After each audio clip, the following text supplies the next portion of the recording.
రాష్ట్రంలో అభివృద్ధి పేద ప్రజల అభివృద్ధి ఎప్పుడూ కోరుకోలే, ఎప్పుడు చేయలే.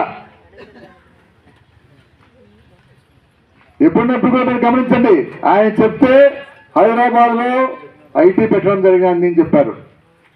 అంటే ఒక ఐటీ పార్కు మొట్టమొదటి మీరు చూస్తే ఎక్కడో చూస్తే ఒక ఐటీ బిల్డింగ్ మాత్రమే కనిపిస్తుంది. ప్రతి ఒక్కటి ఇనాగ్రేషన్ చూపిస్తారు, మొత్తం నేనే చేసినా అని చెప్పుకునే బ్రాండ్ వేసుకుంటారు. మీరు ఏమన్నా సామాన్ తయారు చేయండి, ఆయన బ్రాండ్ వేసుకునేస్తారు.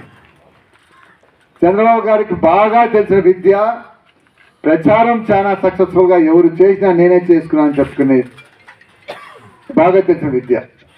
దాన్ని బట్టి తెలుగుదేశం కార్యకర్తలు కూడా పాపం లాస్ట్ టైం బాగా నమ్మి మీ ప్రతి ఇంటికి పోయి చెప్పడం జరిగింది. ఈసారి చంద్రబాబు నాయుడు గారు వస్తే మీ ఇంట్లో అమ్మఒడి అంటే తల్లి దీవెన పేరుతో, అదేవిధంగా మీకు 50 ఏళ్ళు అయిపోయిన వారికి ప్రతి ఒక్కరికి 4,000 పెన్షన్లు,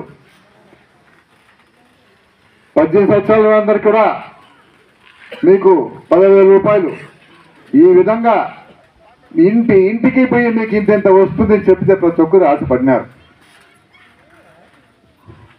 ఇది ఎందుకు చెప్తున్నామంటే గతంలో అన్నిసార్లు మోసం చేసినా కూడా ఈసారి మళ్ళా ఆయన ఓట్లు వేసినారంటే ప్రజలకు ఒక అలవాటు ఏమంటే ఎన్నిసార్లు చెప్పినా మర్చిపోయే అవకాశం ఉంది. ఆశ ఉంటే మళ్ళా ఒక్కసారి మళ్ళా ఓట్లేయడం అలవాటు అయిపోతుంది.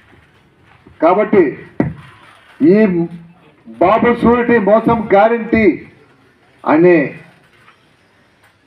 ఈ ప్రోగ్రాం ఎంత ముఖ్యమైందంటే ప్రజలెవరూ మరొక్కసారి మోసపోకుండా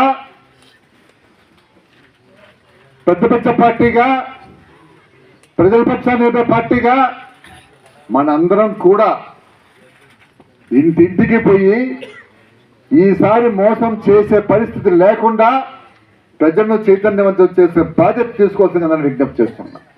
ఈరోజు మీకు అందరికీ తెలుసు, గతంలో ఎక్కడా లేనంత విధంగా ప్రజలను భయప్రాంతం చేస్తున్నారు. నోరు విప్పితే కేసులు పెడతామనో, మీరు ఇళ్ళకి పోయిన పథకాలు మీకు తీసేస్తామని చెప్పో ఈరోజు భయప్రాంతం చేస్తున్నారు.